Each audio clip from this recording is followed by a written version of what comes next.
Yes. There we are. We're live. Oh, are we now? Yeah, live on the internet. Oh, good. Hello and welcome to episode. What? Live to tape. Live to tape. CJ wasting no time.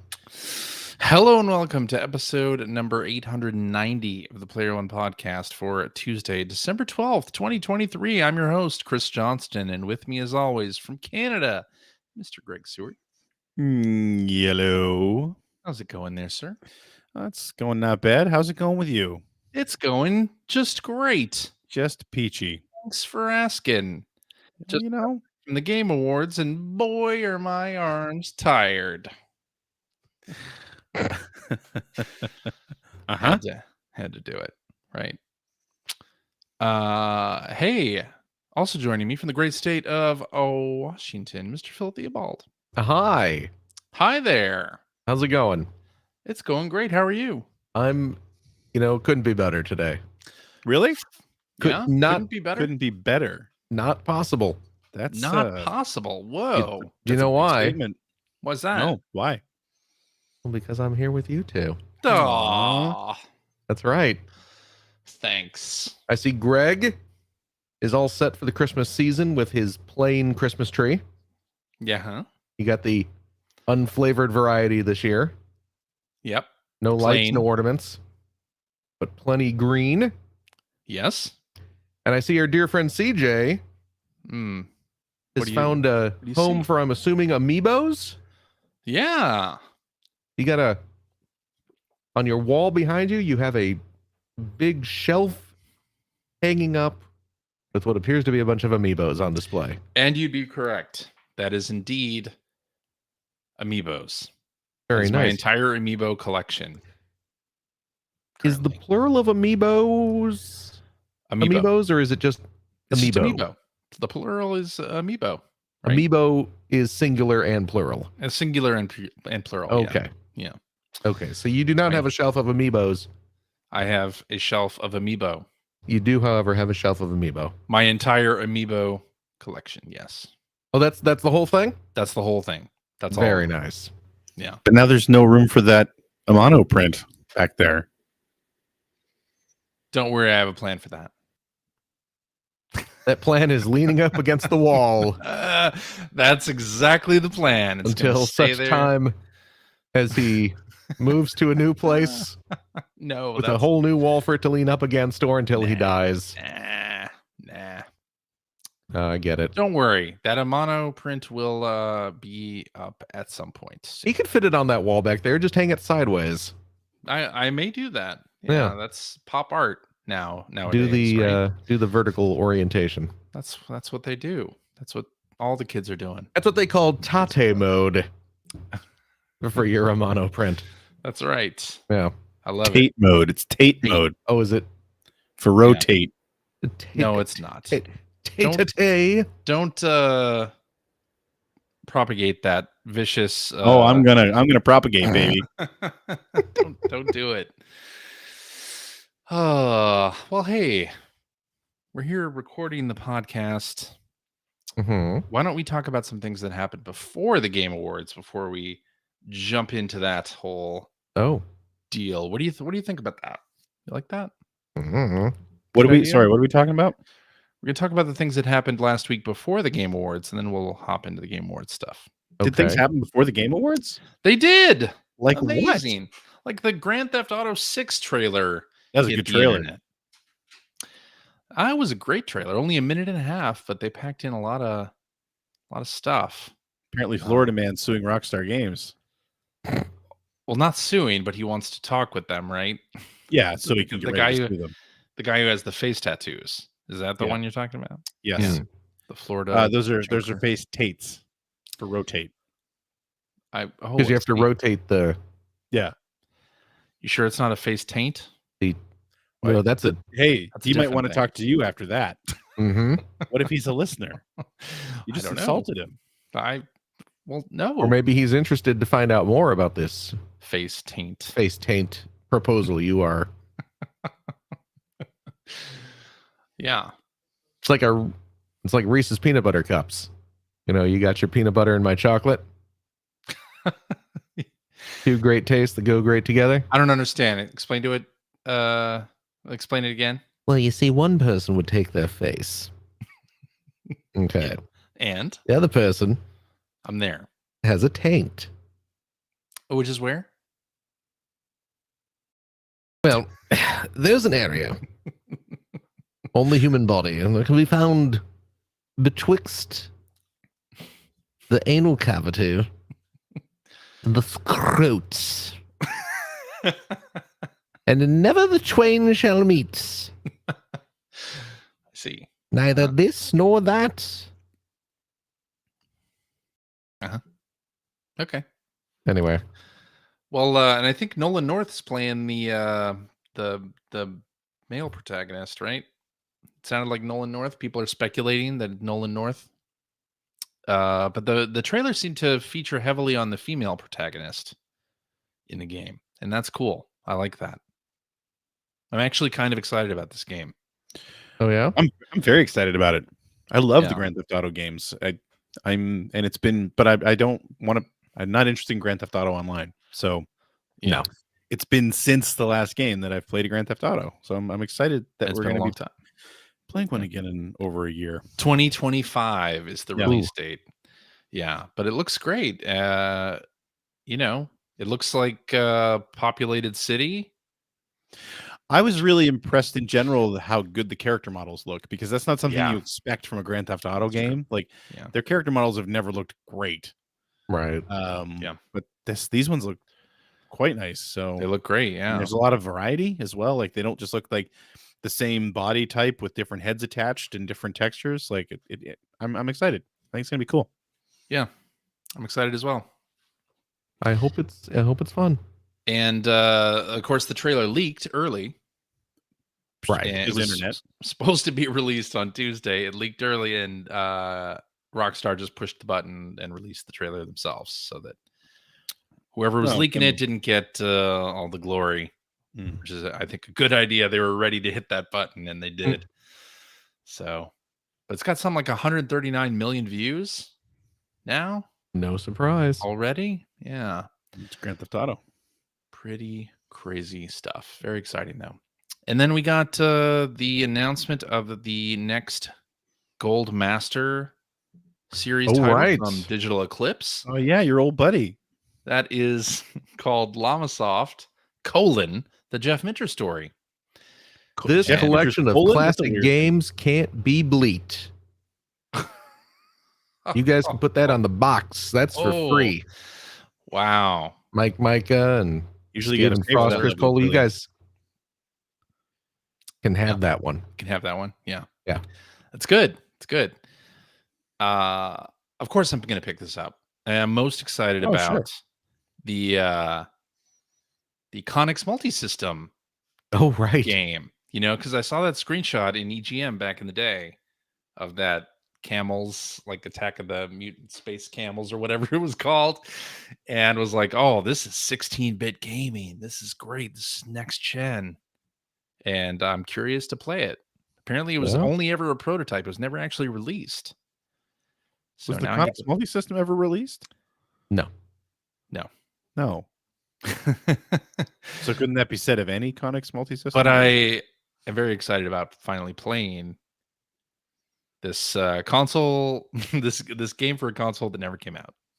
Very excited. I was excited to see one of the games in the collection. Was a game that I used to play all the time on my old Commodore 64. A little game called Hover Bover, which is a lawn mowing game.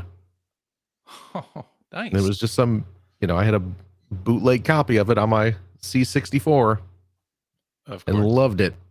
So I'm interested to play it again. Very good. Yeah. I'm just interested because I think I have faith that it'll be another fantastic documentary. Yeah, and the format, I'm more gonna buy it because of the format rather than I'm excited to play the games too. Yeah, nothing against him or his games. Yeah. I don't know. the fact that it's on him isn't enough for me to want to buy it. Right. I want to buy it because of what they've been doing so far with Atari 50 and with the Gold Master series. So yeah, I'm excited for that. Yep. Absolutely. Love it. So now let's talk about the Game Awards, shall we? Oh, well, I wasn't there, so I really... So only I get to talk about it because I can't speak in any position of authority about this subject. Not having been there. I keep having to turn away, so I'm not keeping up here. What are we talking about? We're going to talk about the Game Awards. That happened this week? It happened last week, yeah. Did you watch it? Did you? Yeah, I watched it. I know that you watched it, yes. I don't know if Phil watched it. I watched some of it. You watched some of it? Okay. We caught a glimpse of CJ right behind Jeff's butt. It was great. And then we saw the show. His unmistakably square head. I'll go ahead and show you. There it is. Look. Yeah. For those watching on YouTube, you can see a tiny little CJ. Just stare at right behind Jeff's butt. There's CJ. That's right. Chiseled jaw. This is a scene from the final episode of Attack on Titan. This was during the Blade, the bit on Blade that they did from Arcane Leon. And I won't be playing that game because Arcane's games all give me motion sickness, so I won't be playing it. But it was a cool announcement for sure. And I just enjoyed trying to get my face on the camera in the scene. There. Were you deliberately leaning back? I was deliberately turning around. Yes. Yeah. If I positioned myself just right. We were trying to get him to wave, but he wouldn't do it. Yeah. Wouldn't wave, but you should have made. You should have been trying to tickle Jeff or something. Yeah. Then I would have been out, but it would have been worth it. Then I would have become more of a meme. Hole in one. Why don't you want to be a meme? I don't want to be a meme. No. Why? Because think of all the people who've been memes, how they didn't benefit at all from it. That could have been you. I know, and not interested in that. No. But hey, I watched the whole show. I didn't. Me too. Didn't miss anything. I even watched the things that weren't even on the stream. I mean, you didn't really have a choice. I didn't have a choice. Oh, you were there. For for anybody who didn't listen last week, I was at the Game Awards. I work with Enhance Experience, and our game Humanity was nominated for Best VR AR. I mean to say your game Humanity was robbed. Game, it did not win. Instead, Resident Evil Village VR mode won. Did they announce your category? They must have linked at one point and missed them. Yeah, they did announce it. It was in kind of a roundup of several awards. I noticed. Yeah, they did that. Jeff was doing his best Ben Johnson impression for most of those, and by that I mean he was fast. Oh, Ben Johnson was a sprinter. Okay. Oh, could have fooled me. Yeah. Canadians will know the name. Yeah, maybe. Resident Evil Village 1, Lady Dimitrescu stepping all over us. Most people have to pay for that. I know. We got it for free. But congratulations. But I guess we should start maybe by talking about your overall impression of the show, from a distance. I know there's been a lot of discourse around whether it was a good show, bad show, positive for the industry, negative for the industry. I don't know if you have any feelings about that. I certainly do. I think it was, I don't know. I want to say it was positive for the industry from a standpoint of its exposure. Yeah. That being said, I know that a lot of people really wanted Jeff to make a statement about the state of the game industry and the amount of layoffs we've been seeing this year. Yeah. Also, I know that I forget what he calls the next the people future to watch class. The future class. I know there was an open letter from the future class that wanted him to say something about the conflict between Israel and Palestine, which is very noble, and I think that would have been great. I didn't for a minute think he would do it. No. It doesn't seem like this is that kind of show. I was surprised that none of the presenters or the award recipients even made a mention of either thing. Yes, same. That, although they didn't have very much time. I was going to say, I mean, they had their 10 seconds allotted, but and again, it's not their job to do that. But I was still surprised that nobody did, or even like seeing somebody wearing a T-shirt that said something. You know what I mean? Like anything. It was weird that nobody wanted to try to make a statement from that perspective. But yeah. I mean, and I will say, outside the venue, this was held in LA at the Peacock Theater at LA Live, formerly the Microsoft Theater. And there were protesters. Yep. Outside with SAG-AFTRA sort of pamphlets and stickers and things. And also there were a few people passing out pamphlets about unionization in the industry and how many layoffs there have been. So there was that sort of presence outside the venue, and there was no way you could miss it. If you went to the show, you definitely saw it. And you were definitely offered a pamphlet and sticker. So it didn't bother me that it wasn't inside the show, because I saw plenty of that outside the show. I'm not saying that it didn't bother me, but I also didn't think it was realistic to expect it. No. So to me, for better or worse, the Game Awards is like the People's Choice Awards or the MTV Video Music Awards. Like, it is a, sort of, it's a marketing event primarily. Oh God, yeah. It is, yes, there are some awards given, but the trailers and the performances and stuff, it is a celebration of video games. And it's to me, it's a celebration,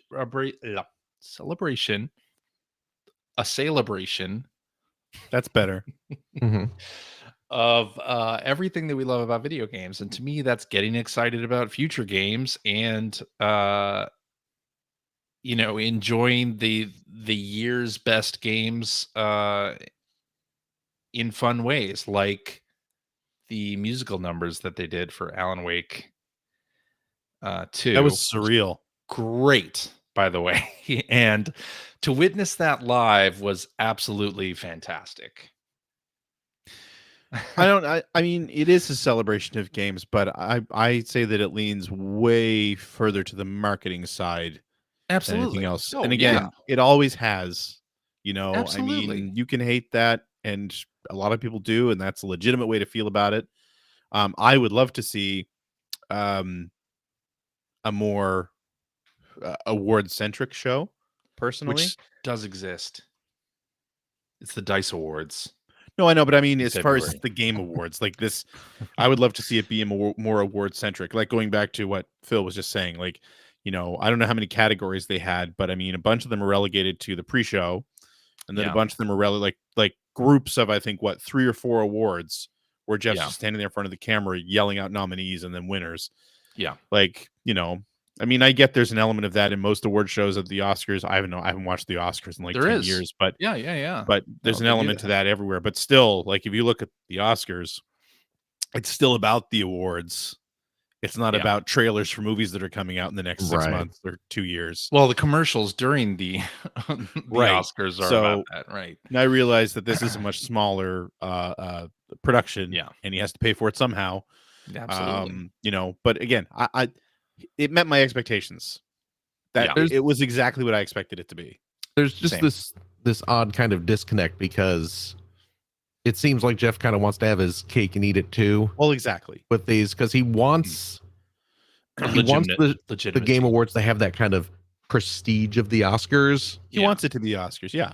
But also, it's really just the MTV presser. Music Awards. Yeah, it's an E3 presser. Yeah. And those two things aren't really compatible, but boy, he wants to try and convince everyone that they are. They're only prestigious because he says they're prestigious. Well, that's just it, right? Like they're the Kardashians of video game awards. You know what I mean? Like, we say they are, so they are. Yeah. But hey, what the hell? You know, yeah, game of the year, Baldur's Gate, fantastic. Proud, happy for those guys and girls. That's great. Yeah. You know, that's another trophy to put on the shelf. But it is what it is. It is what it is. I thought experiencing it live was great. Just watching how everything came together and how Jeff walked around to the different locations with his legs. They would... Or did he disappear into the stage and then pop up somewhere else? Was it like a Broadway show? or a Cirque du Soleil? No, he would have somebody with a flashlight like in front of him showing him where to step, and the different camera people walking around and like how they all got ready for each shot, like you know, to get the nominees on camera. And it was just interesting to watch. And the whole Muppets setup, that was, you know, right. Did you see the Puppeteer? Was yes. Yeah, cool. Yeah, so the reality of that was kind of shattered a little bit. Yeah, could see behind the Gonzo butt. Yeah, behind the Gonzo butt. The only thing that I will say that I really wish he'd change, accepting that this is what it is, right? And it's and the balance is never really going to shift from the E3 presser side of it to the award side of it. He's got to stop doing things like having Hideo Kojima come out and talk about whatever the hell he wants for 10 minutes. Look, yes. Like, come on. He really, Jesus. They didn't show any gameplay, and no gameplay. His relationship with Kojima is weird, right? And I get that, right? It's and weird. I'm calling it out because it's always him. But there was another segment that night that was similar, where it was just like, dude, what are we doing? Like, you know, you're killing the momentum you have completely. Was it the No Man's Sky? That's what it was. That's what it was. And it's like, I get it. But at the same time, especially with Kojima, he had nothing to show. He had nothing to show. No. So let's maybe give him a year off. That's all I'm saying. I think it's hilarious that Kojima has sort of parlayed his position to allow him to hang out with all the Hollywood celebrities that he so clearly admires and wishes he was a part of that world. Good for him. And then Jeff Keighley has parlayed his position to allow him to hang out with Kojima, who is someone he really admires and wants to be. Sure. So I'm hoping that sometime soon a new person enters the fray who's like really obsessed with Jeff Keighley. Like maybe some podcaster who gets Jeff on as a guest and then like keeps inviting him back because he's just so excited to get to hang out with the guy who hangs out with the guy who hangs out with movie stars. And then maybe like Guillermo del Toro will become obsessed with that podcaster.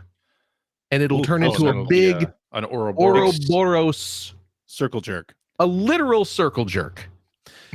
An Ouroboros circle jerk or an Ouroboros jerk. I think we have an episode title. Ouroboros circle jerk. No, but wherein lies the taint of the Ouroboros circle jerk? It's right in the middle. Face taint would also be a good episode name. But also, and I'm curious how this came across in the live show, because on the stream, it was kind of hilarious because during this segment and also during the No Man's Sky segment or whatever that new game is you know, Every Man's Mountain or something like that. The like Jeff was working, I think he was working really hard to try to get the audience excited about it as well. And on the stream, not being able to see or really hear the audience, like when after Kojima would say something and then the translation would be complete, Jeff would like look at the crowd and be like, isn't that exciting? And, and it just came off as so hilarious because it's like, no, not really. And I was curious if the crowd was more into it because like being on the stream, you couldn't really see any reaction or hear any reaction. And it was just, it totally, like I said it in the we did a live snark on the Discord. And I was saying in there that it totally had the energy of like, you know, Mr. Kojima, your new game has the momentum of a runaway freight train. Why are you so popular? You know what I mean? Like it was just, it was very much that energy where it's just like, no, there was reaction from the crowd. There was okay, so there was okay, yeah. They would have done well to have a camera on them to switch over to them. And I'll say I didn't notice that at them being particularly awkward live. Oh, I didn't think it was awkward so much. It was just like he was looking for confirmation from the crowd, and because they didn't have a camera on the crowd, on the stream, it was silly. That's all. I see. Okay. That game from Hello Games is Light No Fire. Right. Is the name of it. Climb No Mountain. Okay. Got it. Yeah. But it was really fun to witness it in person. Yeah, I imagine it would be. Hey, the old E3 press conferences were fun to witness in person. In like the fifth row. Yeah. And I think watching the Alan Wake 2 musical number, if I had to select a Game Awards to go to, this is probably a good one to be at. Nice. For sure. Very cool. I do wish so. I like the awards. I think it's good, and I go into it thinking it's just going to be a big PR, which it is thing. Which it is. It's just like E3, etc. Like, that's what it is basically. And my only comment is that I wish Jeff. I know he's the master of ceremonies, but I think he sort of dominates the show. Involvement in his co-hosts. Like I thought Sydney was great actually in the pre-show and her bits during the show. Like why isn't there more of somebody else in the show too? Like I mean, I know it's his awards, but could be ego. It could be, but just saying. Yeah, I would like more diversity in the hosts, I guess is what I'm saying. We don't. Yeah, that was something that was coming across in our Discord chat at the time too. Yeah, there was like I think an ongoing count of how many times he shared the stage, and it wasn't a lot. It wasn't a lot. Yeah, yeah. But you know what? He built it up. He can have it. He did. I don't it's care, his show. Man. It's be up there and do your thing, bro. Exactly. Do your thing. I mean, God bless Canada. I've been on press junkets with Jeff Keighley before, and to have him be like a media mogul now is interesting. I think you could call him a media mogul now. We just did Game Awards for 10 years. I mean, that's kind of the family business, right? It kind of is. Seems like it. Oh, is it? Aren't his parents like IMAX? I don't know. The creators of IMAX? Yeah. Are they? Oh, yeah. I had no idea. Yeah. I mean, I don't want to say Nepo baby, but kind of a Nepo baby. For what it's worth, I don't want you to say it either. Too late. I just said it a couple of times. But got to see and hang out with a lot of people from the industry. Obviously, saw Chris Kohler, saw our friend and listener of the show Nick from Xbox. Chris Charlo was there. Cool. Yeah, saw a lot of great people. Was Brian Intihar there? I didn't see Brian. Yeah, he probably left early after Spider-Man 2 got Spider-Man 2 totally snubbed, screwed. Yeah, it was all about one Baldur's effing Gate, award. All about Baldur's Gate 3 and Alan Wake 2 at this show, huh? I kind of want to play Baldur's Gate 3, but I kind of don't. I don't know if I'm going to like that game. Well, you have PlayStation Plus, and there is a 2-hour trial. I guess I should try that then. There you go. I keep forgetting that. So you keep forgetting I have PlayStation Plus. You can check it out. Yeah. And Gollum too. You can try Nope. That one too. You seem to be really pushing Gollum lately. Yeah, I'm really not pushing here. Are you working with somebody else we don't know about, or just Baldur's Gate? Just try that. But yeah, I didn't see Brian. That would be a good thing to play on my Portal tonight. I even got to go to the after party. Oh, ooh, I know. Wow, fancy. How long before the cocaine came out? There was no cocaine. Okay. That I remember.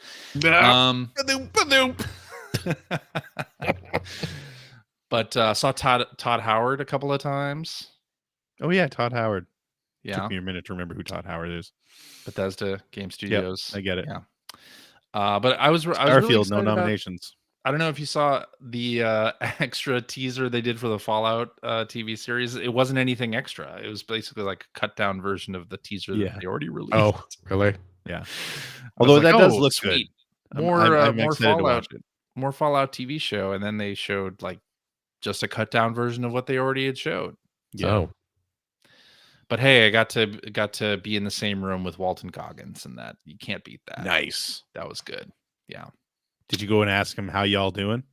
No, he wasn't at the after party. He wasn't. Did you go up and tell him how much you loved him in Kiki's delivery service? I would have. I really would have. Yeah. If he had been there, I definitely would have. Yeah.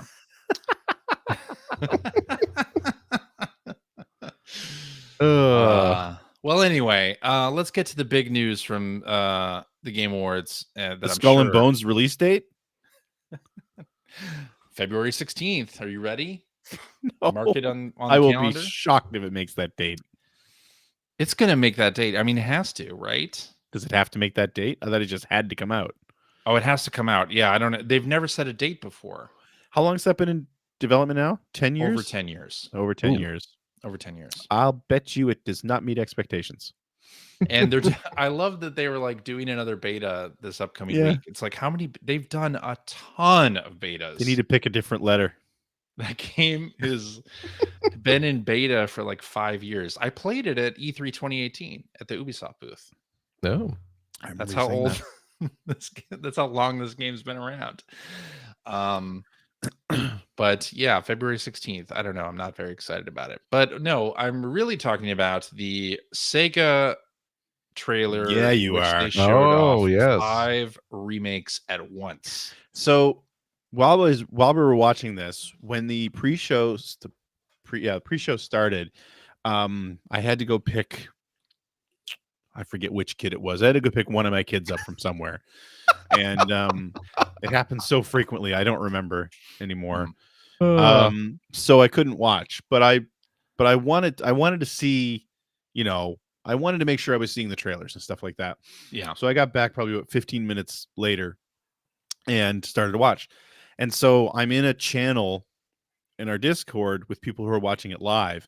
And during the pre-show, I would watch the trailers, but then when she was starting to talk about like the best esports team, blah, blah, blah, I would just skip through it. Yeah. I was slowly catching up. And when the Sega trailer happened, people in the Discord were like, Greg, you got to go to the live show. You got to go right now. You got to go to the live show. I think I was like 3 minutes behind at that point. Yeah, I will say that got a big reaction. Yeah, Sega's awesome. Big reaction. The only one that got larger than that was the God of War Ragnarok. Oh, the DLC. Is that roguelike or roguelite? I don't know. The one that that mode is coming out this week, and that got huge reaction. Like pretty smart, real reaction. Like, yeah, huge. I mean, it's not something that I would play, but I think it makes perfect sense for that game. Like, that's great. Yeah. I hope they're very successful with that. Yeah, but I think the Sega reboot trailer got the second largest reaction. Well, I mean, they've been around so long and they have so many iconic properties. Yeah. That, while they've been pretty good in the last 10 years, getting some of them back out there, a lot of them have been dormant for a long time. So of course people are excited. Well, of course, if anybody missed this, we're talking about a trailer that announced new or rebooted games for Jet Set Radio, Streets of Rage, Golden Axe, Shinobi, and Crazy Taxi. Yep. And it was such a powerfully done trailer. I thought like stringing them all together was a great way to do this. Like instead of just announcing one or whatever, like showing the visuals for all of them, and especially kicking it off with Jet Set Radio was gorgeous game. Always was fantastic. Yep. Yeah, that is a gorgeous, gorgeous game. But I thought all of them looked really, really good and really Crazy Taxi looked great. Yeah. I thought Crazy Taxi looked awesome as well. So, very excited. I'm gonna be slightly poo-pooing on this a bit. Yeah, why? I wish Jet Set Radio looked more like the first game in its visual style instead of Future. Yeah, I wish it had the bolder black outlines. Yeah. I wish it looked like that. But I mean, yeah. It's not like I'm gonna, and I don't want to complain about a new Jet Set Radio, but yeah, that one little thing was like, oh, I wish it looked more like the first one. But hey, I will take it. I see. And new Streets of Rage looked good. 3D brawler. Mm-hmm. Yeah. I'm interested how that'll go. Because 3D brawlers aren't necessarily the easiest thing to do well. That's true. But, and following up on Streets of Rage 4, which was so good and so well received. Yeah. Right. But hey, I'm more excited in general about the fact that they're farming old IP, and it's not the same stuff they always, some of it is obviously Shinobi and Streets of Rage, especially more recently, and Golden Axe they've gone back to before as well, but not for a long time. But not for a long time with that one. So, I'm sure they won't all be hits. No. But I'm just glad that they're doing it. And me too. I'm hoping that most of them are really good. I'm most excited to play Crazy Taxi right now. Oh yeah. Because Jet Set Radio is great, but I've never been a big fan. So I like the way it looks more than the way it plays. Yeah. So that's not to say I'll play it when it comes out. I'll get it and I'll play it. But I'm more excited about Crazy Taxi. If that plays right, I'm so excited. Crazy Taxi. And by plays right, you mean has the Offspring music in it? I don't even care if it doesn't. It'd be great if it did. What? Oh, it'd be great if it did. It'd be great if it did. Yeah, no, you need that. But how would people stream it? How would people stream it? I don't give a shit. Go into the options menu and select no copyrighted music. Yeah, there you go. Exactly. That's what they would do, like every other game. Yeah. Well, any other announcements catch your eyes here at the show? Looking at the list here, that No Rest for the Wicked I thought looked really good. From the Ori developer, Moon Studios. Oh yeah, I thought that looked great. Yeah. Jurassic Park looked awesome until I realized I was watching a survival game. Well, and it was just basically like fan service takes on scenes that were from the original movie. That's really what I love. Right?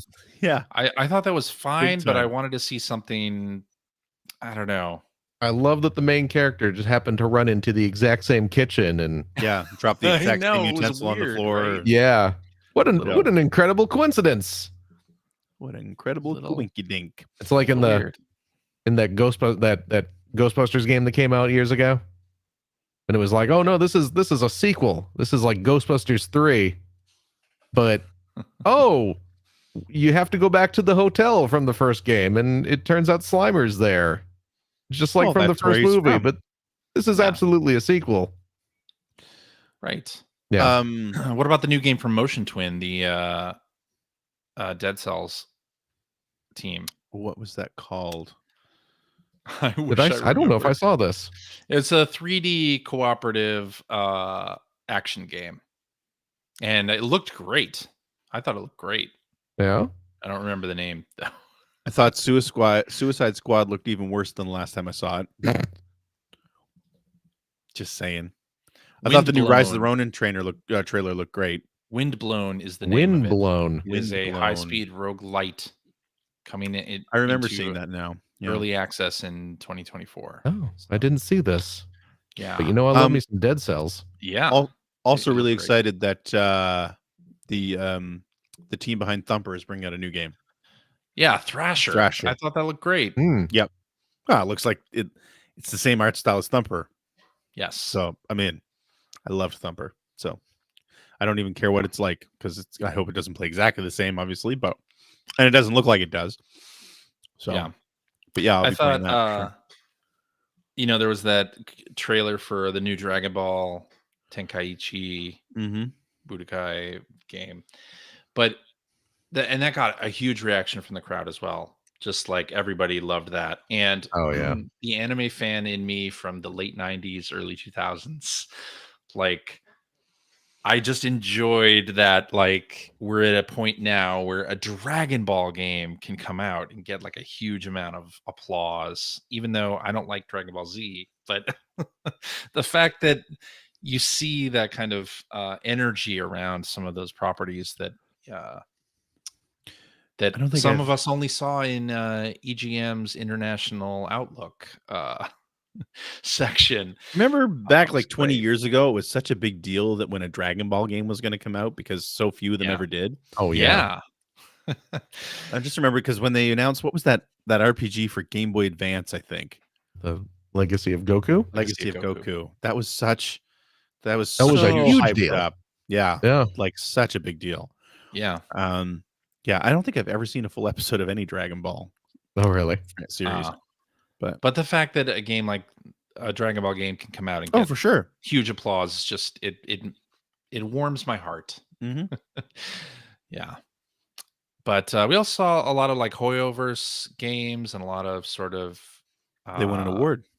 You might have missed Jeff did. shouting it out because it was given all all of kinds two of segments. Star Rail. Yeah. Yeah. And a lot of anime inspired games look awesome now. Like just the tech on everything. Yeah. That Persona 3 trailer that they showed Yeah. looks great. It was like, Mhm. wow, the visuals on this stuff is just amazing now. So very excited about it. I loved the whole show, honestly. I thought there were there was no like extended Call of Duty section or anything Well, like that. I where was mean, bored the whole time. as Kratos' voice actor said, they couldn't do an extended Call of Duty section.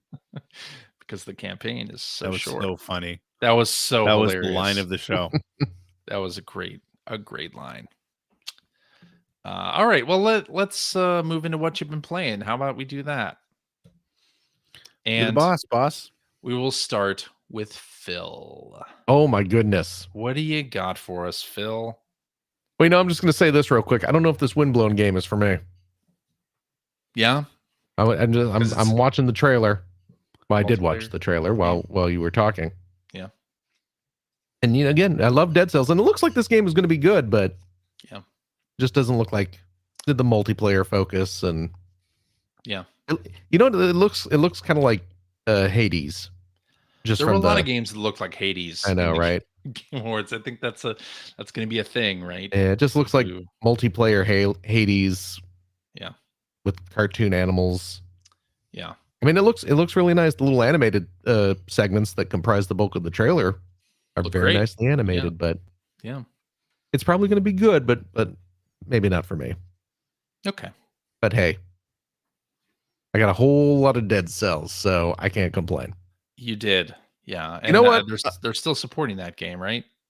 Yeah, I mean, they have another they've been- studio doing work on Dead Cells still. So. Yeah, they've been cranking out lots of DLC and updates for it, so Yeah.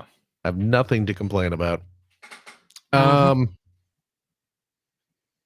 You know what? I'm gonna come back to the main thing I've been messing around with this week. I'm gonna say this though. I did under your advice, CJ, I started messing around with the Quest 2 and the Steam Link.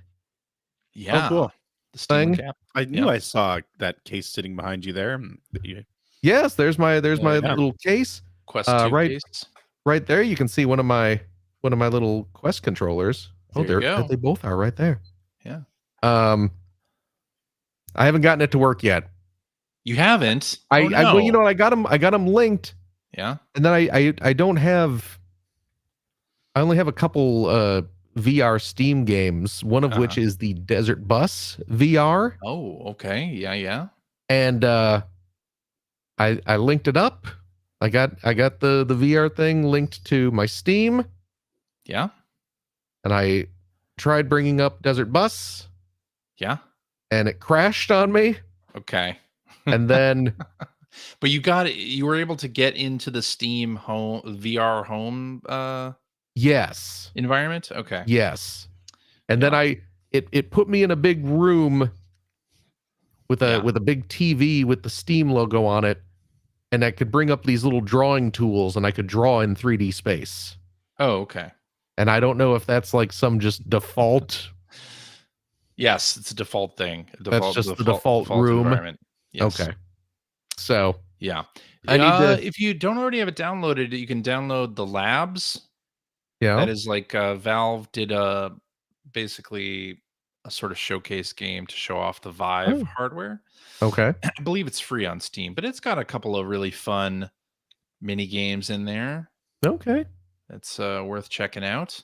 Okay. And if you want to see how it works in a game sort of environment, since Desert Bus is crashing on you.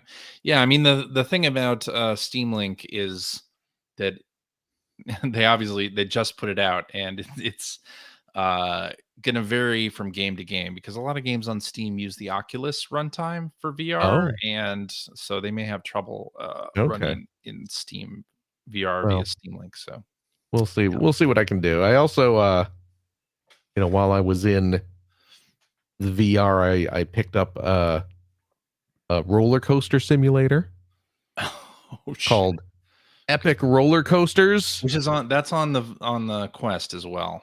Well, that's I picked it up on the Quest. Oh, okay. Yeah, I picked I picked up on the Quest. Yeah, that's a free to play thing. You can do. They have a DLC where you can get SpongeBob SquarePants themed roller coasters. Okay, which I did not purchase, but they are there. So how sick did you get? Only a little, and it was only once I got to like the really kind of crazy roller coasters with the loops and such. Yeah.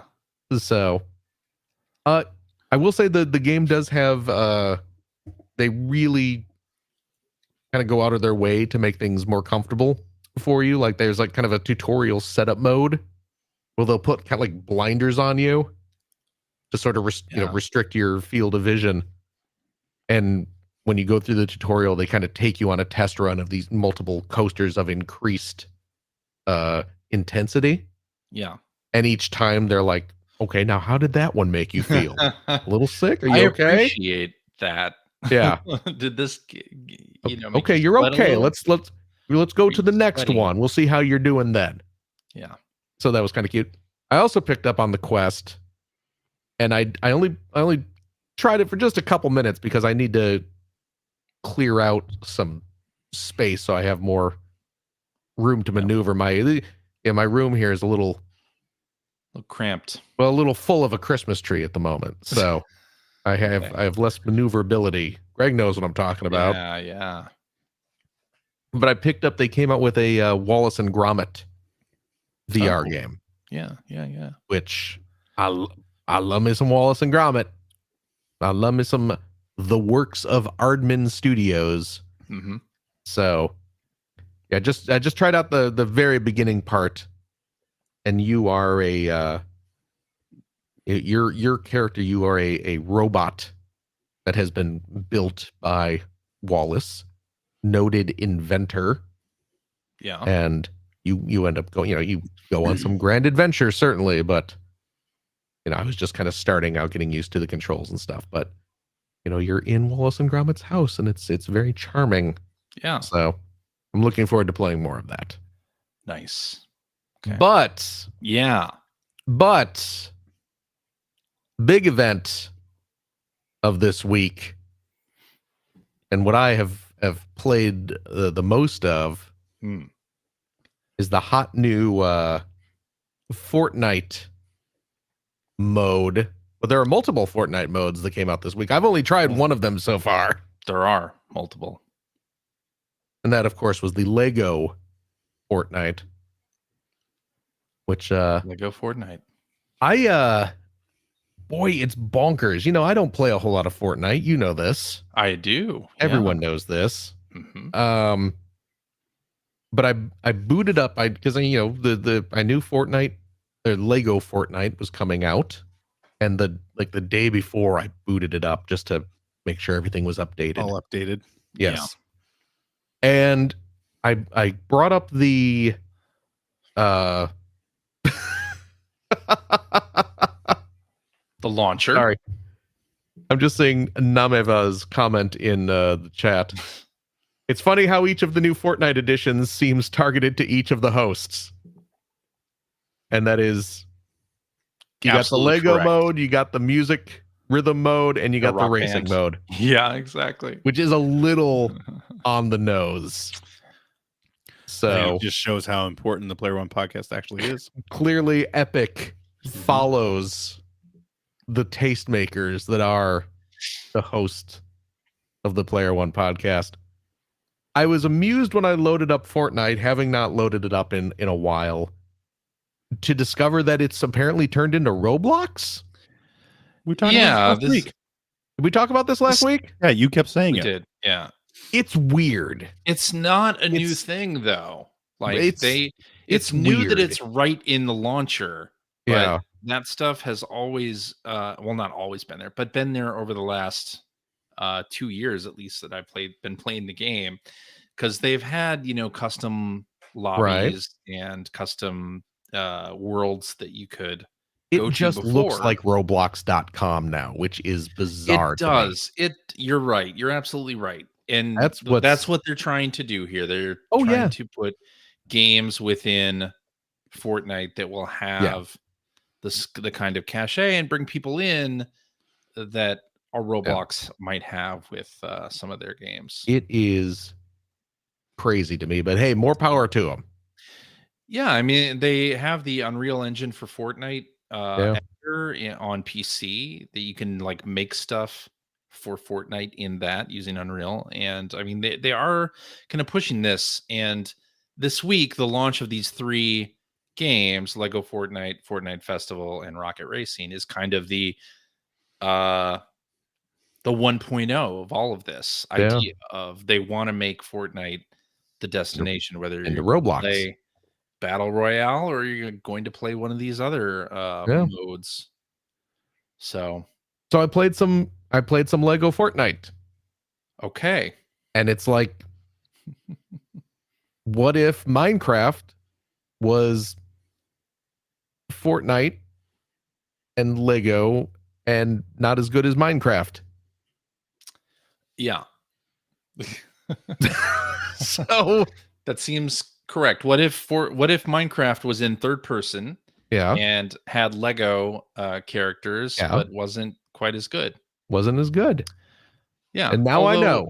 This is now, this is the start of the live service, and they will definitely be adding on to it as they go. Right? I hope that it gets improved over time. I'm sure that it will. I'm sure because I like the idea a lot. Yeah. It looks great. It's of course very charming.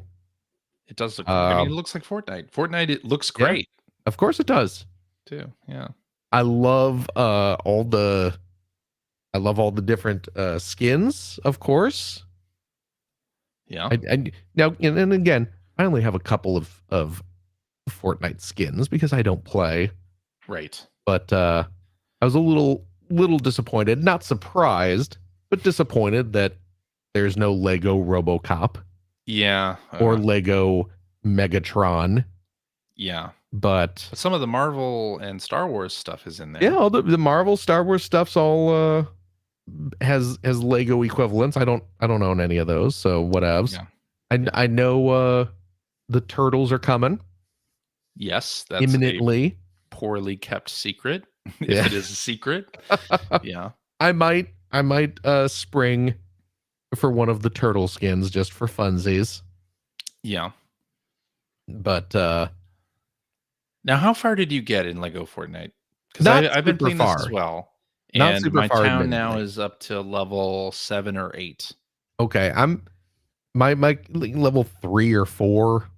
Okay. Somewhere in that range. With the help, by the way, of friend of the show, Mike, who I've roped into playing Lego Fortnite. Good Lord. Well, maybe I need to play some Lego Fortnite with you, because I was just playing it by myself. If you want to, we should join up. You can do this thing where you can give the keys to your world to another person, and they can play it while you're offline. Oh, is that right? Yeah. Okay. And again, I mean, it's interesting to me that is all free, right? Because you don't have to pay for the battle pass or anything to play Lego Fortnite. and you can have your own private world. Yes, for free. Now you have more experience with this than I do. Yeah, you played a bit farther than I did. I walked into the desert biome. Yes. Oh, did you? Yeah. Nice. Yeah. I guess. I wish there was. There's no teleporting currently, so if you die in the desert, which I did multiple times, you have to walk back to the desert. So. Oh, right. It's a pretty big world, so you can't teleport. I mean, theoretically, you could just like build a bed. Yeah, you can build a bed in the desert and set that as your respawn point. Correct. Yeah. Yes, you can do that. So when I played this game, it starts off with like a little tutorial bit where a Fortnite character in a Legoized version teaches you how to build a campfire and how to build your first little shelter and how to build a bed. And, then it's a lot of resource gathering early on. Oh, go out and punch a bunch of trees and punch some rocks.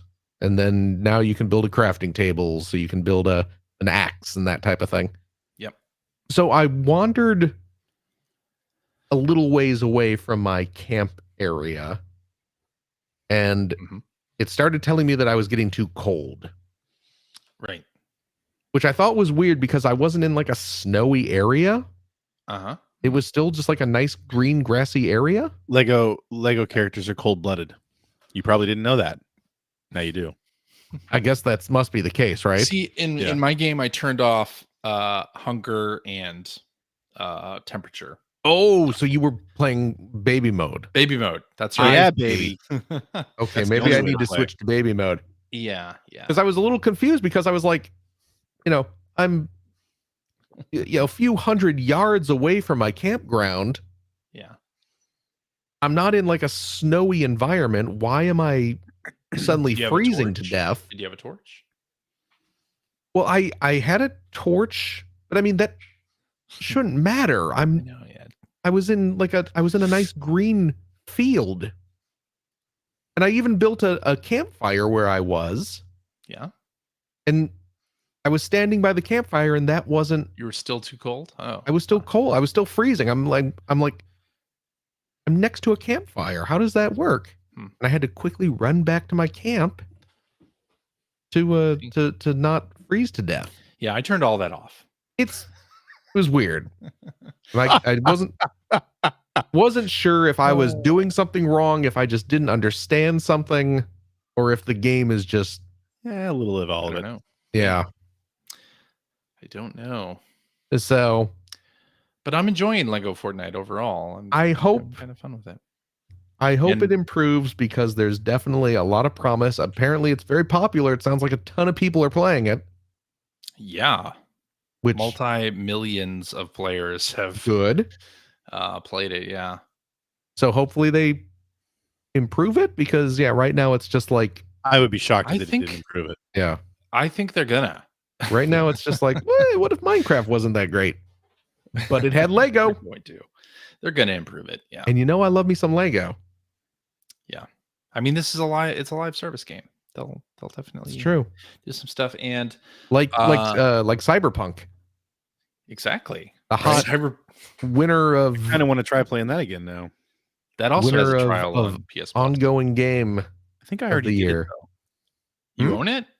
No, I think I already did the trial. Oh, you did the trial previously. The trial previously was the thing that convinced me not to buy it. No. Oh. So, okay. Yeah.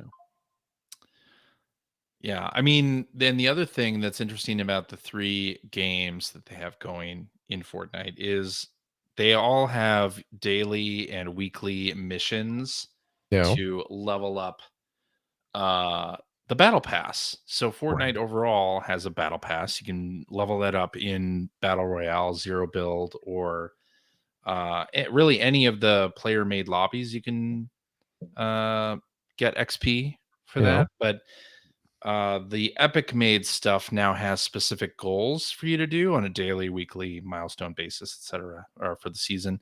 So you can get levels in the battle pass playing all 3 of these modes. I leveled up from, I think I was like level 18. I got to level 30 just playing Lego Fortnite, Rocket Racing, and Fortnite Festival.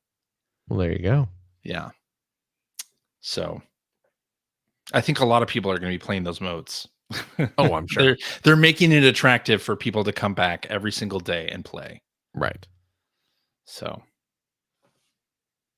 yeah. So that's all you've been playing? That's Lego Fortnite? That's really the bulk of it. What platform are you playing on? I was playing it on the PlayStation 5. Okay. Yeah, I've heard Rocket Racing doesn't work real well on the Switch. Okay. So, well, you know what's funny is I actually installed it on the Switch.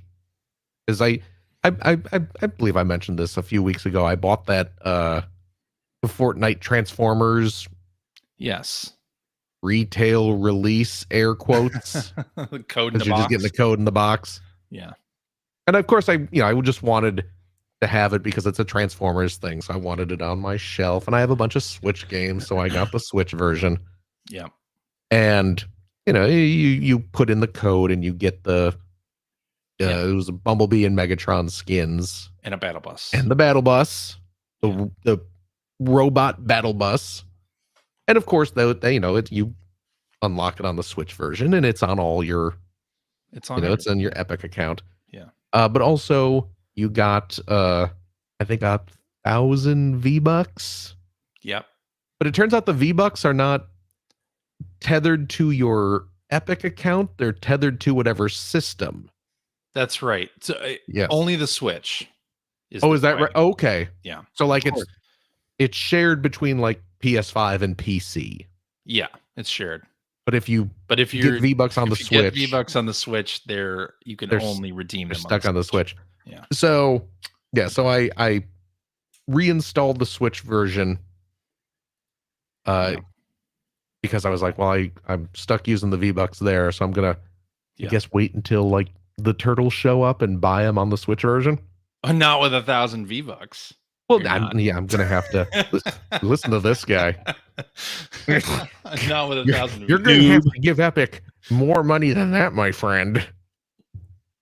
Yeah, you are. Yeah, I know. I am aware of that, but okay, I'm going to, I get spend whatever extra there. Okay. But yeah, you load up like I loaded up the Lego Fortnite on the Switch, and doesn't look as good. It was a little rough. It doesn't look as good. A little rough.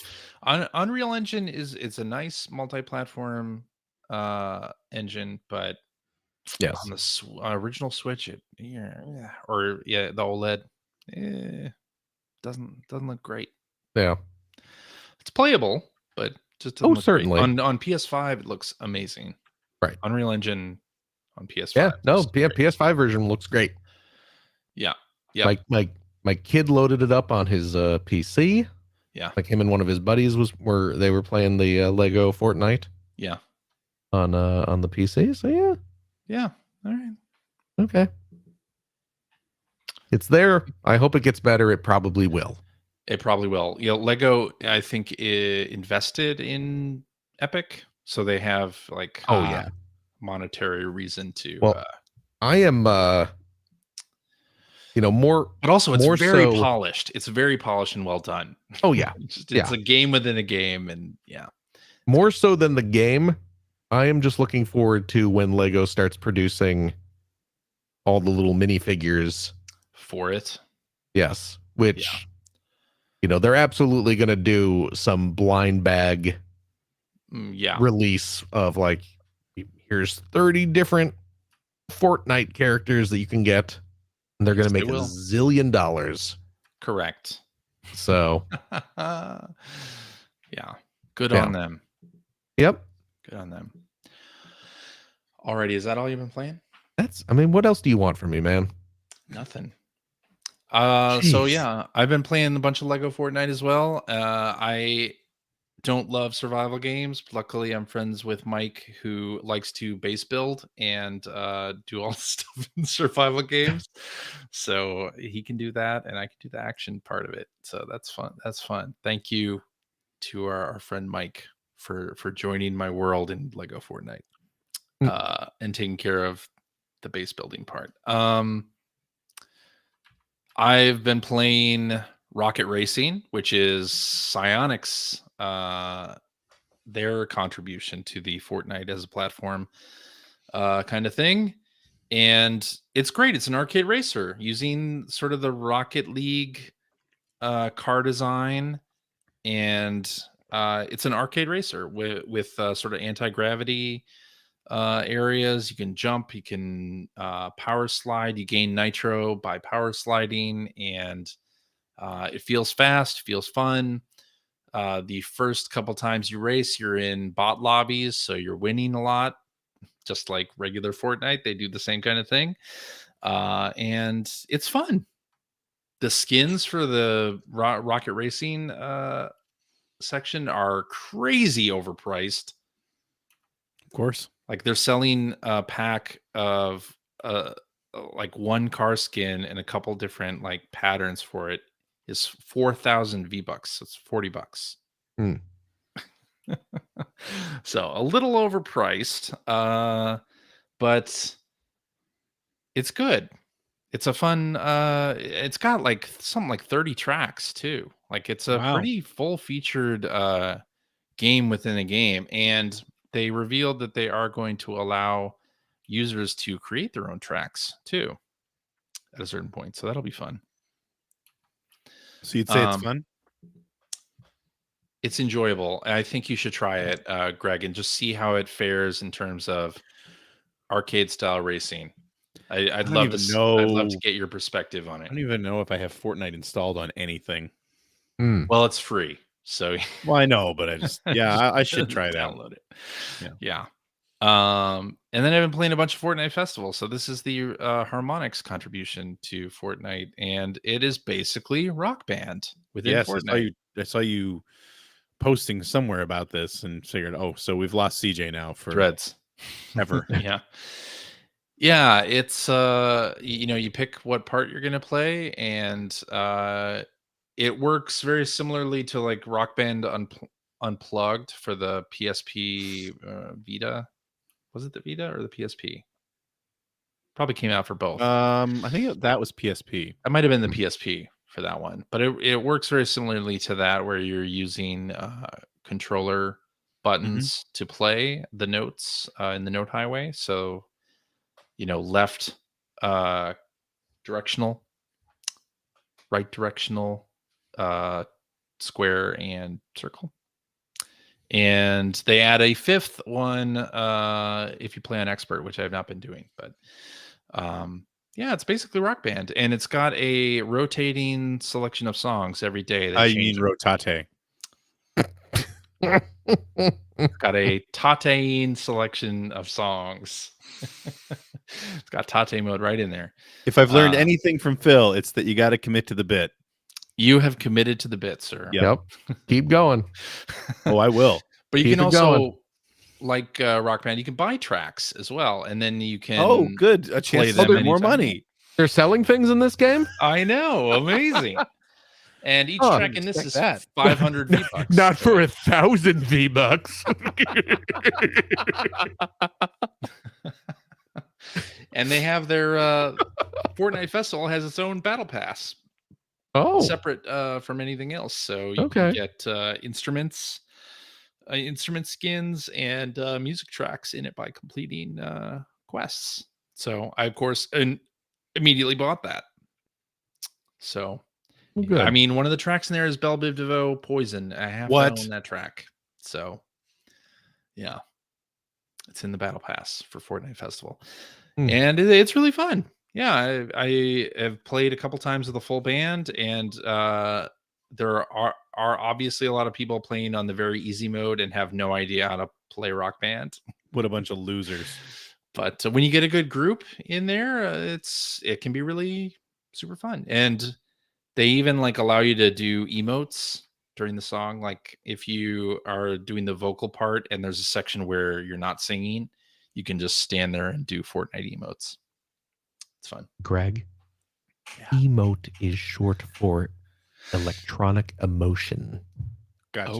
Thank you. Oh, welcome. yeah. No, you That don't was going to play be embarrassing. a lot of Fortnite, so. And they announced that they are working on plastic instrument compatibility for this. So if you own Rock Band instruments, you will in the future. Do you still own Rock 2024. Band instruments, CJ? I do. I I love that they're within reach. It's right there. Right there, guitar. I still own mine too. They're down in the game room. That's weird that CJ has some video game paraphernalia just thrown on the floor in one of his corners. Yeah. Yeah.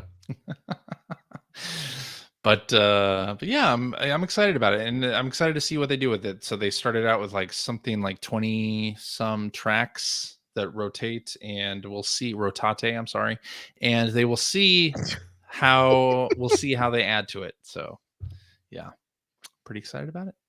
Greg, rotate is short for rotational tate mode. What? Wow. And tate is short for rotation. Got You're it. welcome. Thank you. I also know you don't play a lot of Fortnite, so I figured I'd explain it to you. I think he's talking to you. Quick update on the Quest 3. I got the Kiwi design comfort strap for the Quest 3. You want your strap on to be comfortable. It has, yeah, exactly. It has nice foam padding on the lifts top. the taint. And the back piece is very nicely padded. You put this thing on, it feels like you got a cloud on your head. It really feels as we've seen. It's nice. From CJ's picture with Jeff Keighley, he knows to look for if the back piece is nicely cushioned. Exactly. Yes. It has to be. There's certainly enough here for the pushing. Wow. And I also have a battery attachment that you can Velcro. CJ uses the strap on so much he has to have an external battery. Yep. It's all in with CJ. I'll just reach and get it. See this? Yeah, just reach battery down. Yep, give it a wiggle. There, give it a little. There wiggle. It is. Yep. No. Yeah. I can plug the battery in here. It gives me extra hours of fun. Okay. And yeah, the top of the Kiwi strap has Careful a nice. You don't hurt yourself. Pad there, and the back is nicely padded. Right. So that it cushions it cradles your head. Mm-hmm. And for a small donation, the viewers at home can change the vibration setting. Yikes. Tune into CJ's live stream on OnlyFans. Yeah. But it's super comfortable. And, we're still doing that thing where a bunch of us get together on Saturday at 1 p.m. Pacific and play Walkabout Mini Golf.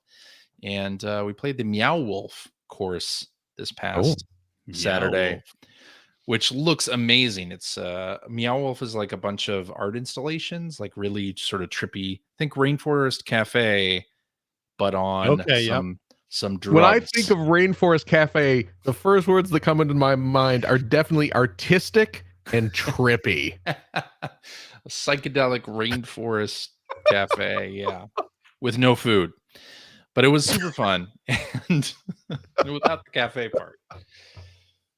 But yeah, super fun and super comfortable with the Kiwi Designs head strap. I'll link to it in the show notes. Good. If we're interested. Anyway, Greg, what have you it's finally playing? My turn. It's finally your turn. We're done talking about Fortnite. I haven't played anything. You should play Rocket Racing in Fortnite. I will. No, I played some more and actually streamed some of this last night. Played some more RoboCop Rogue City. Oh, nice. Yeah, it's funny because there were people watching the stream who the few of them were saying like they were happy I was streaming it because it's not a game they're going to be willing to just purchase unseen, and it's amazing to me how supremely okay that game is.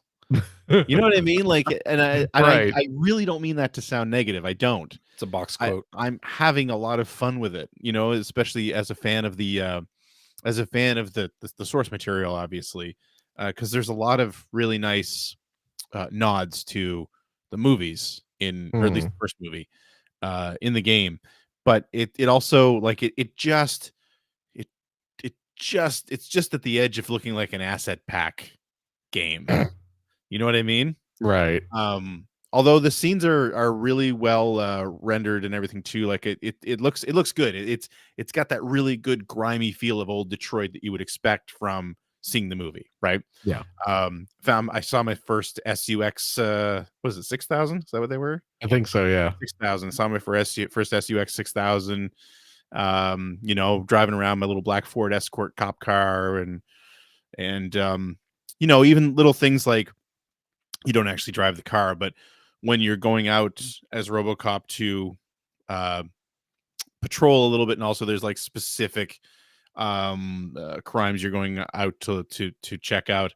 When he gets into his car and he drives up the ramp, they even have the little spark. Oh yeah. Because you know Murphy drove up the ramp really fast, and the car would always bottom out and spark. And you got the sparks going up the right? ramp. It was one of those great little personality, just sort of blink and you miss it moments from the movie, but they got it. Like clearly, the people who made this game are big fans of the source material, and it really shines through, which is why it can be again such a supremely okay game. And I appreciate it. And the shooting's fun. It's just fun, and it's really gory, which again it should be because of the source material. It is funny though, because it's a bit of it's not really open world, but like when you're in an area, you can kind of go around, you can get distracted by a bunch of other crimes and things like that. But when you're in the police station, what I found funny is on your way to like your first briefing, after you do a bit of a test and everything like that, one of the side quests you can do is like deal with the lineup of people who are there to give complaints at the police station. And it's every now and then you'll get him doing such mundane tasks. It's really funny. But like there's a lot of one of the other things I've really noticed in the game is that Murphy's height changes drastically from scene to scene. Oh, really? To other people because you know he's RoboCop, so he's supposed to be really big, right? And with his partner, like in the movie, if you remember, I think she only ever come up to his shoulders, right? But there's one scene very early on in the game where they get into an elevator, and she's the same height as him. Oh, but then like later in a cutscene, she'll be back down to the height she's supposed to be. And you see that with a lot of different characters, a lot of cuts. Just one of those little things that it's like, what's wrong with this? Oh, this character who was like a foot shorter than RoboCop a second ago is now staring directly at his face. And just little things. There was a milk like crate in the elevator. Yep. It's the Fred Savage set. But yeah, overall, still really enjoying it. One thing I will say is that, and I don't know if you go back to these areas later, I have a feeling you probably don't, but there's a whole set of abilities that you get points that you can assign to. And it's not really explained early in the game when you get your first few what they're for, right? Unless there's a text description that I'm missing. So you know, like the first couple I got were I just assigned them to like vitality and health and power and all that sort of thing, because I'm gonna go around and shoot people. And as you get into doing a little bit of investigation for some of the side quests and even the main quest, you'll come across things like safes that you need your engineering skill to be a certain level in order to open, which is always seems silly to me because you're RoboCop, you just break it apart, right? You know? Or there was like I found a document that my I don't know what it was, an inference skill or something to do with understanding the document wasn't high enough, so it didn't do anything. And it's like, okay, I guess I get that, but it seems a little too complicated for its own good. Because the game feels quite light otherwise, which is a good thing. I'm happy about that. But then it's like, you know, you've got all this whole skill tree that you have to build up. And I assume you must be able to come back, because some of the things that I found, like, you know, you need skill level 6, There's no way in the world I would be at skill level 6 anything at this point in the game for how stingy they are giving you the experience points to do that. Especially not knowing that I needed to do, to build up that particular skill. So it's definitely rough around the edges. I know I said this last week, and it remains true. But man, damn if I'm still just not enjoying it. Like I turned it on for like 15 minutes last night and played for over an hour. I'm really, really digging it. So that's kind of what I'm focusing on. Though I did buy Alan Wake 2 yesterday. I really want to get into playing that because I hear so many good things about it. So, and it beat out Spider-Man 2 for an award. So, yeah. But that's all I've been playing. All right, then I guess that means it's time for tweets. Tweedly-diddly-dee. Tweedly-diddly-dee. Tweet. All right, let's do this one from Hacker Alias Insipid Ghost. Friend of the show, Luke Lore, Xbox Expansion Pass podcast. All right. You all have worked on several sides of the gaming industry. When you see awards shows like DICE, the Golden Joysticks, and of course the Game Awards, do some carry more weight than others? This year's TGA's brought a lot of talking points with developers getting to speak. Thoughts? Which ones carry more weight than others? I think for me anyway, the DICE Awards carry the most weight because that is the industry awarding, like recognizing excellence in the industry, right? And in terms of design and other things, it's less showy. It's about the awards. The DICE Awards is and so that one carries the most weight to me. And things like the Golden Joysticks and the BAFTAs and the Game Awards. I mean, they're all great. Even like Game of the Year stuff, like the Giant Bomb is doing, and the podcasts like we do, and others do. Like, I like this time of year, like looking back on the games that we played. Like, I really like thinking about, the great times I had playing the Dead Space remake, or playing Hi-Fi Rush, or playing Pikmin 4. I loved that Pikmin 4 won that TGA in that strategy sim category. That was Did it? It did, yeah. I missed that completely. It won it, and I was like, yes, Pikmin 4. Did you jump up and down? Were you like the only person in the crowd that was like, no. You could see him behind Jeff's butt going, yeah. Yeah. But to me, DICE Awards are the ones that carry the weight. Everything else is kind of marketing, or I want to hear from the personalities that I like what their favorites were. That being said, and I'm saying this as someone who never worked on a game that came close to winning an award, any award would be exciting, right? But yeah, the DICE ones are the ones that I think would definitely be most proud of. Yeah. What do you think, Phil? They're all garbage. Every single one. They're all meaningless. Did he really mean that? Greg got it. Yeah. Greg got it. That was one of the greatest lines in that movie. You're all garbage. Did he mean that? Although actually, did he really mean that? That was in response to Jackie wanting to sit down and have tea with everyone. Yeah, I know, but still. Yeah. God, I love that. It's a Rumble in the Bronx reference, everyone. You should all go watch Rumble in the Bronx. Is there anywhere to stream that? No, I don't think so. Sucks. You have to buy it. I really want to, like, my oldest loves watching, well, they're old movies now, but movies that I loved when I was like a teenager and in my 20s and stuff like that. And that's one of the ones that I would love to sit down and watch with her. Yeah. I really would love to make the time to sit down and just watch a bunch of old Jackie Chan movies, but that's like the Jackie Chan movie I want to watch. So, well, if you don't have it on your phone, I suggest you download the Just Watch app, and that allows you to enter in the streaming services that you have. And I have that in the world, and then you just search the movie, and it tells you where you can watch it. And I'm pretty sure it's not on anything, or if you can buy it. Also, I bet you it's for sale on YouTube or something. Yeah, most definitely is on iTunes and YouTube. I'm sure. Yeah, I'm gonna go look it up right now. I'm sure. Very good movie. Oh, so the Bronx is great. I yeah, the DICE awards, those are the real ones. Yeah. Yeah. Stuff like the game awards. That's the like I said before, it's your MTV Music Awards. That's your Nickelodeon Kids Choice Awards. That's the fun. Yeah. Just hey, let's all sit back and think about all the cool games that we had fun with this year. Yeah. And let's maybe not try and give them the these are like the definitive Oscar type.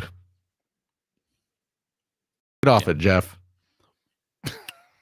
Because I know you're listening. Wow. All right, let's do this one from Scoop Jessica, who says, since today marks the 30th anniversary of the original Doom release date, what were you all doing on December 10th, 1993? Probably going to school. Yeah, definitely going to school, getting ready for winter break. Yeah. In high school. In high school at this time. Yeah, it would have been in my final year. Oh yeah? Probably goofing around reading video game magazines. I remember Latin class. I don't remember ever playing. I think I did have a computer at that point at home. I don't remember ever playing Doom on PC until later, but I know really? That we used one of the computers at school all the time to play Wolfenstein 3D. Oh. Yeah. Love that game. I mean, I love Doom as well, don't get me wrong, but I didn't really play Doom until I think the 32X version. Yeah. Yeah. I was celebrating the fact that Nelson Mandela you just was looked that awarded up. the Nobel Peace Prize at Oslo City Hall in Oslo, Norway. I was also mourning the death of Alice Tully, age 91. She was an American opera singer and recital singer, along with Alan Zimmer, MD, an American neurologist who died of a stroke at the age of 64 on a Friday, December 10th, 1993. That's what I was doing. I see. Yeah. I didn't have a PC at that time. I had an Apple II GS, and let me tell you, they did not make Doom for the Apple II Doom GS. Has anyone gotten Doom to run on a 2GS? I'm sure they have in the years. Right? It seems like something that would have happened. Yeah. I'm sure they did. Yeah. But I did eventually play Doom on the Mac because they released it on Mac many years after. Oh, right. They ported it and I played it, and you could load up all of the Doom WADs that were made for PC. WADs. Yeah, you could load them into the Mac I used to call people to insult them. What's up, Doom WADs? So I don't know if you remember this, like Babbage's would sell CDs full of thousands of Doom WADs. Yes. Oh, really? Yeah. Oh, absolutely. Cheap, like $5 or whatever. You could get 3,000 Doom WADs. So I would, after I got Doom, I purchased a CD with like 3,000 Doom WADs and nice. played that. Yeah. I do remember playing those, so I must have played Doom on PC at some point back then.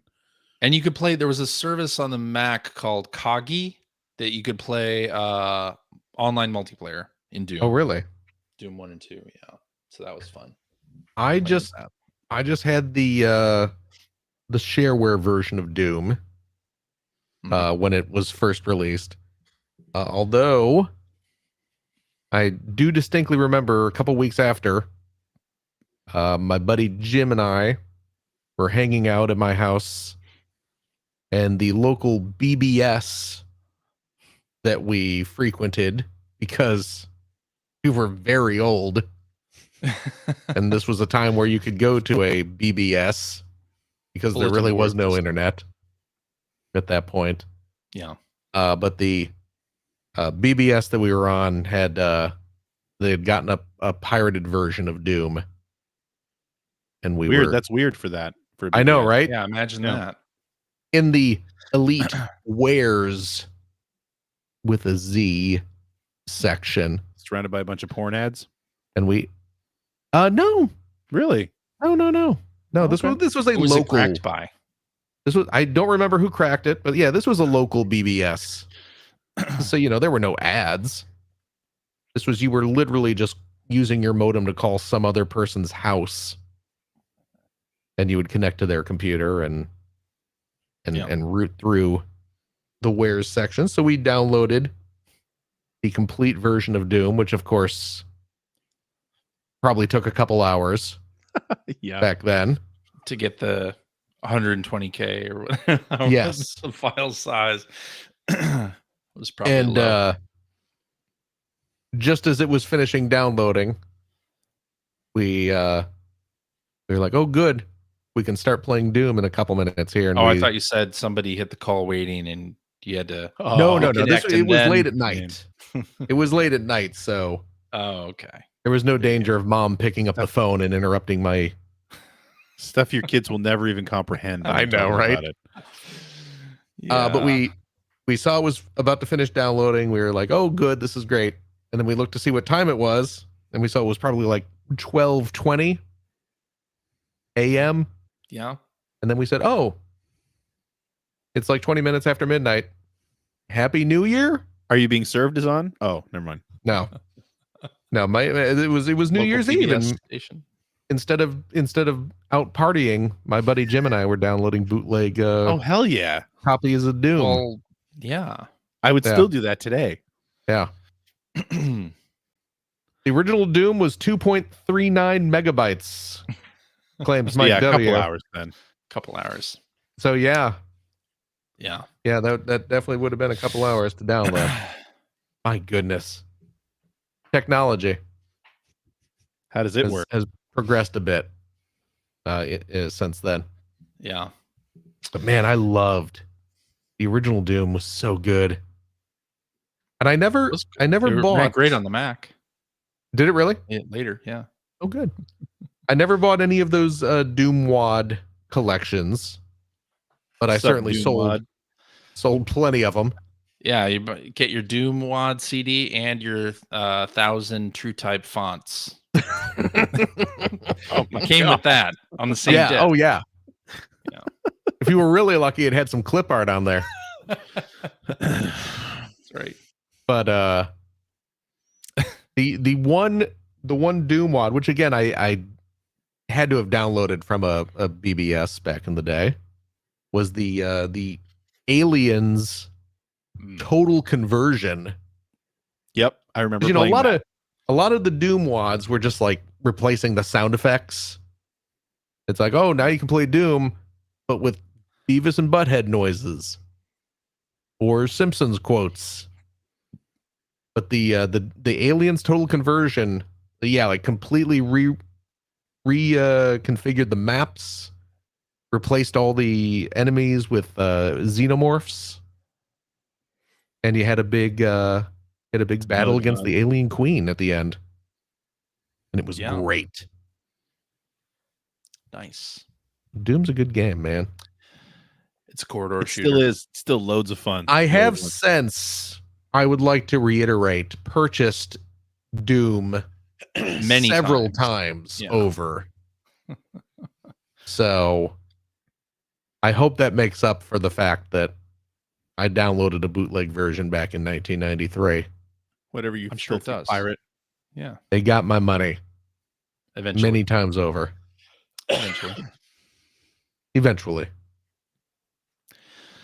All right. I think that's the show. I think that's it. Was that it? It's the end. That's it? Yeah. We've been going for an hour and a half. Yes. So's your face. Wow. Your face has been going for an hour and a... I see. Listen, you Doom Wad, I don't need this from you. Whoa. I'm sorry, that was rude. Alrighty, and that is our show for this week. Thank you very much for listening. If you have a question for us or would like to comment on something you heard, you can direct that to @P1 Podcast on various social media services, but most likely Threads and X. We also have an internet website at playeronepodcast.com. Go there to find our contact information, blog entries about Sega CD stuff from Mr. Greg Seward, Generation 16 episodes as they happen, and show notes and links to all the things we talked about on the show, and a link to our Discord servers where you can discuss this episode with us and our other listeners.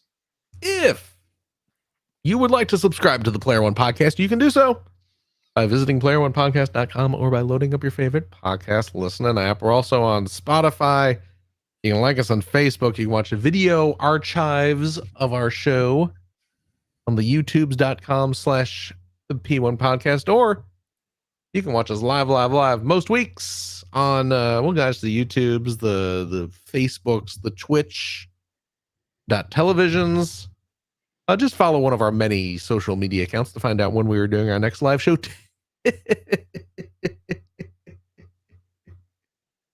Typically. It wasn't catching your voice then when you were doing that. I know. It only caught like one or two of those that you did. Well, I can't control that. Yeah. There we go. Okay. Better. Typically. How was that for you? Better. You doomwad. Typically, it's 5:30 Pacific time in the evening. So right. Join us for that. Oh, won't you?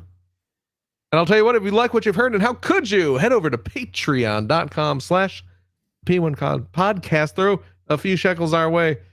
CJ looks like he has a blank spot on that very top shelf of his amiibo display. There's a little blank spot up there. There's a blank spot, yeah. And he needs, is that reserved for Sora?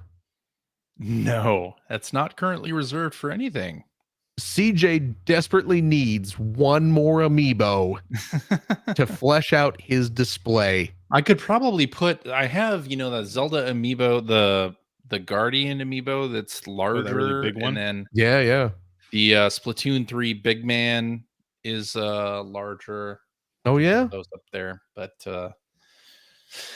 yeah, I'm saving space just in case they make other amiibo that I might purchase, which seems likely. CJ needs your money for an amiibo. No, I don't. No, that's not what we. No, that's not what we use it for. Oh, yeah. Sorry. Well, I suppose we use it to what? Keep the show streaming? Yeah. To keep us all those hidden costs that come with a podcast? I'd argue that room decor is definitely part of that. Set decoration? Yeah. Can I hire someone to decorate this tree for me? Don't you have kids? No. Can I pay them? No. Then with I guess food it doesn't count. And shelter. Food still costs money, bro. And clothing. More and more every day. Well,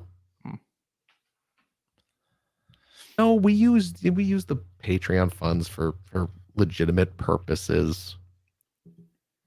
And I'll tell you what, if you are a Patreon supporter of the $5 tier, cheap, you gain access to a special weekly bonus episode, what done get recorded right after this, where we play games, we crack wise, and we do all the things that we can't do on the regular show. Yes. Because of that lawsuit a few years back. Right. But because it's not part of our regular show, we can do it on the after show. That was the agreement we made with the judge. And you can be part of that for the low price of $5. CJ? Yeah. Do we have a game this week? We do, Phil. It is an EGM review game from the December 1998 issue of the magazine. 1998. Okay. December 98. Yeah, that was a big year. Okay. So we'll see what happens with that. Well, I hope you all join us for that. Yeah. And if you have a couple bucks left over, head over to patreon.com/Greg Seward. That's the same name as that guy right below me. Or you can help support Greg's outstanding, and CJ's putting on his VR helmet for porn reasons. That's right. There he is. Hi, everybody. There he is. Looking dapper as ever. See how comfortable this is? Do you have the little... Is it turned on at the moment? It is, yeah. Can you see me? Yes, I can see you waving your Can hands. You see I this? can see Greg. Yes, I can see all 4 fingers. Good. There they go. Technology's wonderful. Sure is. That seems like a really expensive thing to buy just to see what's on your screen anyway. That's right. It helps support Greg's outstanding, and it is outstanding web series about North America's favorite runner-up of the Sega Genesis. Thank you, Phil. And if you are a supporter of the $5 variety, also cheap. Peyton, you're here. I was wondering if you were going to show up.